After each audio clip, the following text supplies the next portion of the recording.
Hi AI అనేక సమస్యలకు కృత్రిమ మేధతో పరిష్కారం. నగరంలో పెరుగుతున్న స్టార్టప్ ట్రెండ్స్. పూర్తి వివరాలకు చదవండి రేపటి సాక్షి దినపత్రిక. దసరా పండుగను సూపర్ స్టార్ కోసం వదులుకున్నాడు. దీపావళి పండగకి ప్లేస్ లేదని లైట్ తీసుకున్నాడు. మన తర్వాత క్రిస్మస్ ఉంది లేదా సంక్రాంతి ఉంది.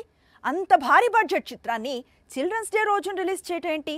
ఇందుకు సూర్య దగ్గర ఏదైనా స్పెషల్ ప్లాన్ ఉందా? కల్కి, పుష్ప 2 లాంటి పాన్ ఇండియా సినిమాలు ఫెస్టివల్ సీజన్ చూసుకోలేదు. కేవలం రిలీజ్ డేట్స్ మాత్రమే చూసుకున్నాయి. ఎక్కువ స్క్రీన్స్ ను టార్గెట్ గా పెట్టుకున్నప్పుడు ఫెస్టివల్ సీజన్ కోసం వెయిట్ చేస్తూ కూర్చోకూడదు. కంగువ కూడా అంతే. 300 నుంచి 350 కోట్ల బడ్జెట్ తో తెరకెక్కిన చిత్రం ఇది.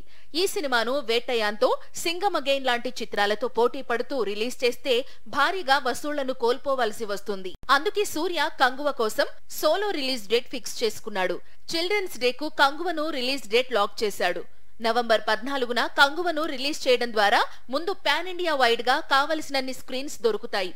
ఒక్క ఇండియాలోనే 8,000కు పైగా స్క్రీన్స్ లో కంగువను రిలీజ్ చేసేందుకు ఏర్పాట్లు జరుగుతున్నట్లు సమాచారం. అదే నిజమైతే సినిమా రిలీజ్ అయిన తొలి రోజే 100 కోట్ల వసూళ్లను కొల్లగొట్టిన హీరోల్లో సూర్య కూడా చేరిపోతాడు. కోలీవుడ్ కు ఇంతవరకు 1000 కోట్ల సినిమా లేదు. ఈ లోటును తీర్చే హీరో కోసం కోలీవుడ్ ఈగర్ గా వెయిట్ చేస్తోంది. ఈ దశలో సూర్య నేనున్నానంటూ కంగువను తీసుకొస్తున్నాడు. సూర్యకు కోలీవుడ్ దాటి టాలీవుడ్, మాలీవుడ్ లో పెద్ద ఎత్తున అభిమానులు ఉన్నారు.